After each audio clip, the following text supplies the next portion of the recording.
Bom dia, pessoal.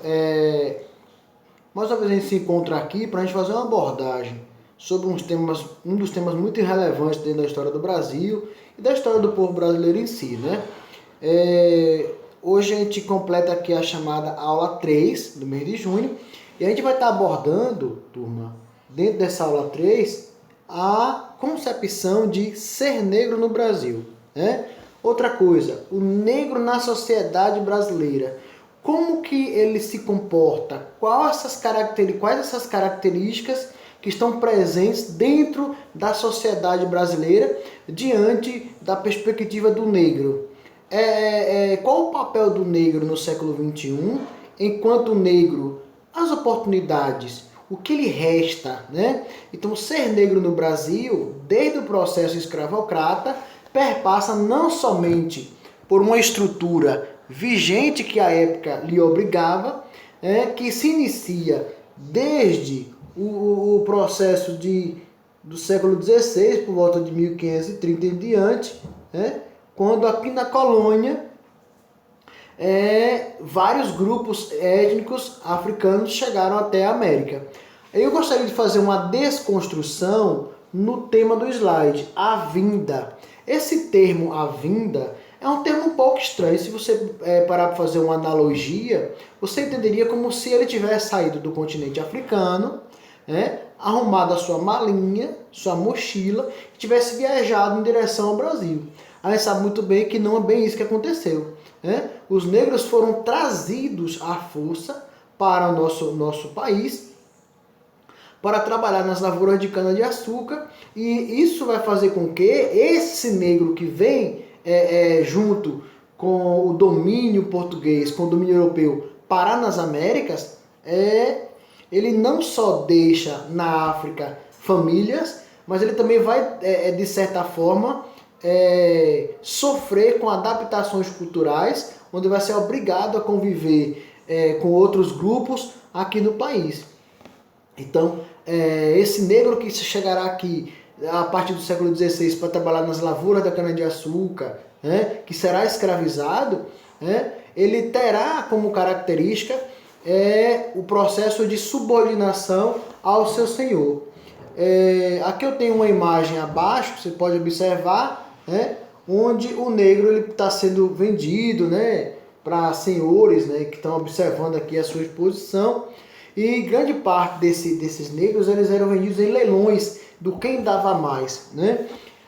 A tratativa feita com o negro aqui no ano era uma tratativa como se fossem animais. Olhava-se os dentes, toda uma estrutura muito ridícula. E além disso eram ferrados justamente como ferro animal. Observe que situação a gente tem ao longo do processo histórico da formação negroide no Brasil, que se a gente for parar para analisar, nos envergonha a história, a forma como o povo negro foi tratado aqui em nosso país. O genocídio, a tratativa arrogante e cruel. Aí você me pergunta, como que esse negro, em pleno século XXI, teria as suas oportunidades se ao longo do processo histórico lhes foram tirada a educação, lhes foram tirada a cultura, a forma de praticar a sua cultura, a sua liberdade cultural, lhes foram tirada também a sua liberdade de consciência, de crença, o que praticar, porque até a forma de praticar, uma forma de existência, que era o chamado sincretismo religioso, era uma forma disfarçada para não ser prejudicado. Você imagine só, e ainda dizem que o negro não como é que eu poderia dizer, não consegue obter melhores cargos no país. Aí eu lhe pergunto, como? Se as oportunidades lhe foram tiradas? Nós somos muito bons, nono ano. O povo preto, é muito bom. Sabe por quê? Porque a oportunidade não foi dada a gente.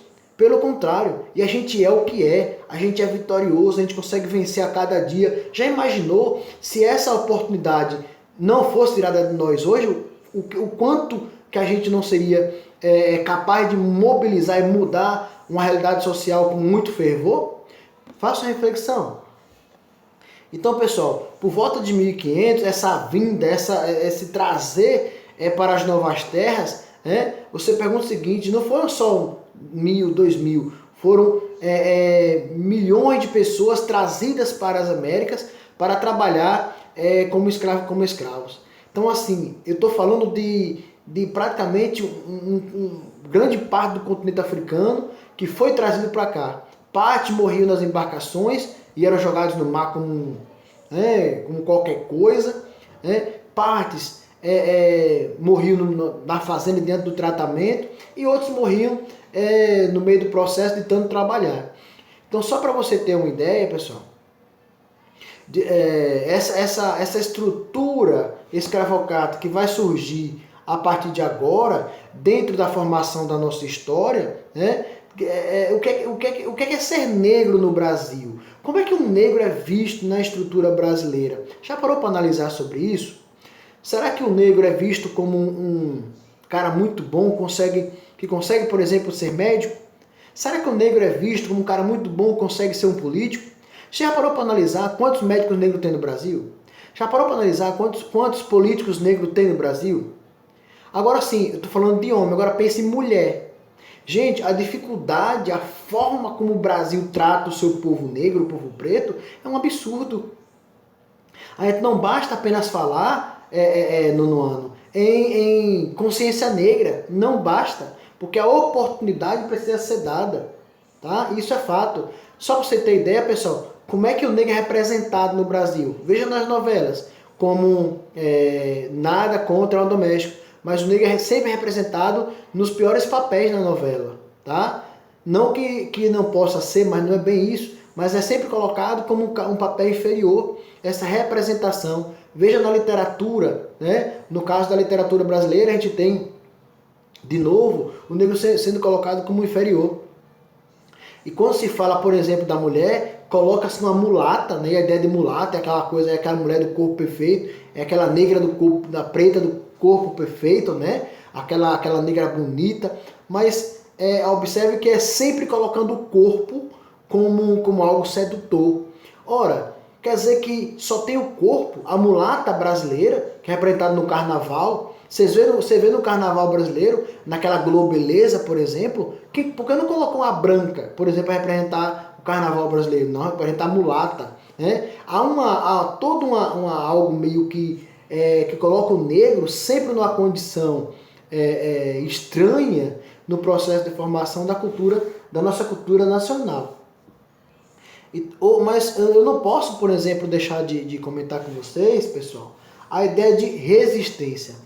Tudo isso que ocorreu diante do povo preto, do povo negro, foi aceito pacificamente? Não houve resistência? Claro que houve sim, e como houve no nono ano. Professor, o que os negros faziam? Quando queimavam canaviais, você já viu isso com o professor Wellington, tá? Queimavam canaviais,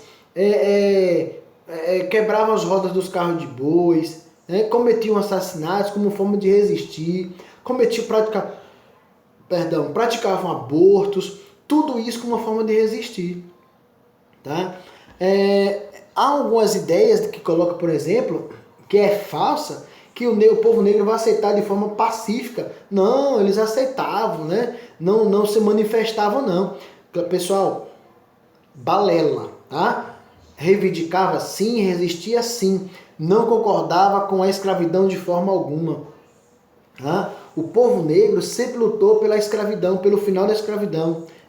E esses movimentos, por exemplo, de luta, aparecerão com quais características? Com suicídio, praticavam suicídios. Você pode virar para mim e dizer assim, professor, mas o cara ser burro, o cara vai cometer suicídio? Não, pessoal. A forma como o negro era tratado, praticamente matava ele no tronco de castigos, cometer suicídio era uma forma de ver o seu irmão viver mais adiante, tá? Guerrilhas, o que seriam essas guerrilhas, pessoal? Ir buscar, por exemplo, atacar um canavial, matar, quem sabe, até assassinar o senhor de engenho, enfim. Levantes, que é a insurreição, né? Assassinatos de feitores, aqueles que castigavam eles, de senhores, fugas, né? Que iam para os quilombos. E aqui está um dos pontos muito importantes, que é a formação dos quilombos. E esses quilombos também vai ser uma forma de resistência. Então, pessoal, o que eu quero dizer aqui a vocês, né? os movimentos de luta do povo negro, ele ocorre desde o processo de 1500 aqui no Brasil até os dias de hoje. E você sabe muito bem qual dificuldade a gente tem até o dia de hoje para a gente buscar a libertação do povo negro. Então o que é que eu digo a vocês? Agora na atividade, pratiquemos atividades, eu digo o seguinte: nunca desista da força que você tem enquanto preto, enquanto negro, porque cada um de nós somos capazes. Tranquilo? Um forte abraço a todos, um bom recesso a todos e até a volta do nosso recesso. Ok, pessoal? Cheiro no coração.